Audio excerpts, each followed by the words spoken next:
In the annals of military history, there exists a peculiar category of weapons. Those so fundamentally flawed that they proved more lethal to the soldiers carrying them than to the enemy they were meant to destroy. This is the story of the Gardiner Exploding Bullet, a weapon born of desperate innovation during America's bloodiest conflict, and one that would leave a trail of unintended casualties in its wake. What follows is not merely a tale of technological failure, but a harrowing journey into the dark intersection of scientific hubris and battlefield reality. Before the American Civil War erupted in 1861, battlefield tactics remained largely unchanged since the Napoleonic era. Soldiers stood in rigid formations, firing volleys of standard lead bullets at one another across smoky fields. Edward M. Gardiner, a New York inventor, observed this world with the calculating eye of an innovator. In his ordinary life as a tinkerer during America's golden age of invention, he saw opportunity where others saw only tradition. The 19th century was awash with patents for improved projectiles, ammunition designed to be more deadly, more efficient, or more decisive on the battlefield. Gardiner was just one of dozens of inventors seeking to revolutionize warfare through superior firepower. When Civil War fractured the nation in 1861, both sides scrambled for technological advantages. The Union, with its industrial might, sought innovations that could break the stalemate and shorten the war. Gardiner saw his chance and heard his call.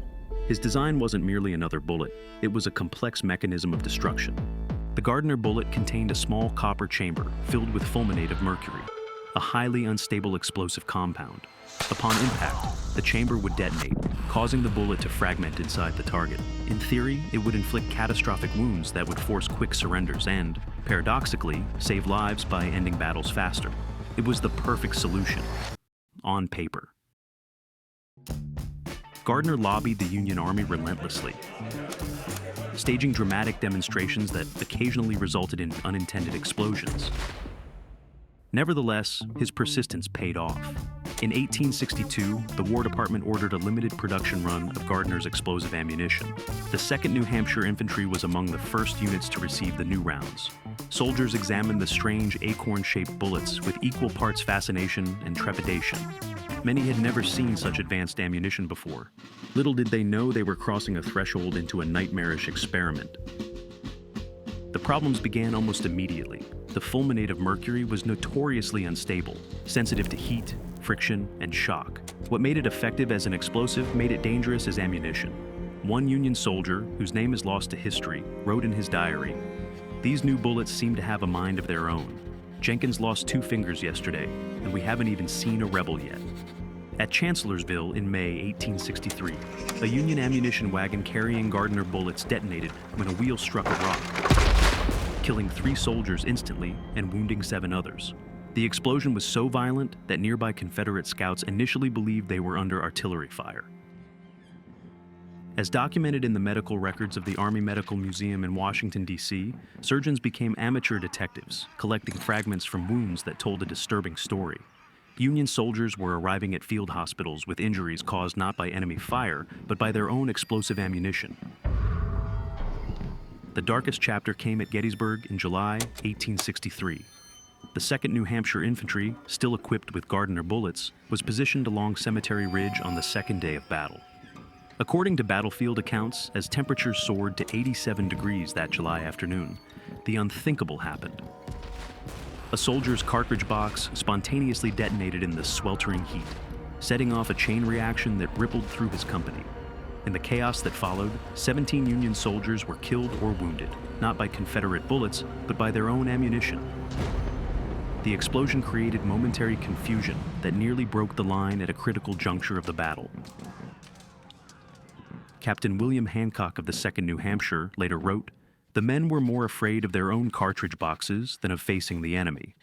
I witnessed brave men who had stood firm at Bull Run, trembling at the thought of carrying these demons in their pouches." The horror of Gettysburg was compounded by medical limitations. When surgeons attempted to remove bullet fragments from wounded soldiers, they sometimes triggered secondary explosions. In one documented case, an unexploded chamber detonated during surgery, killing both the wounded soldier and severely injuring the attending physician. A single fully exploded Gardiner bullet, surgically removed from a Union soldier's thigh at Gettysburg, survives in U.S. archives, a macabre relic of this dark chapter in military technology. The catastrophe at Gettysburg did not go unnoticed. Newspapers across the country ran sensational headlines: barbarous bullets, Union's explosive folly. The public was outraged, not only at the weapon's failure, but at its very concept. Within the military, a reckoning came swiftly. General George Meade ordered all Gardiner bullets removed from service immediately following Gettysburg. An internal War Department investigation concluded that the ammunition had caused more casualties among Union troops than enemy combatants.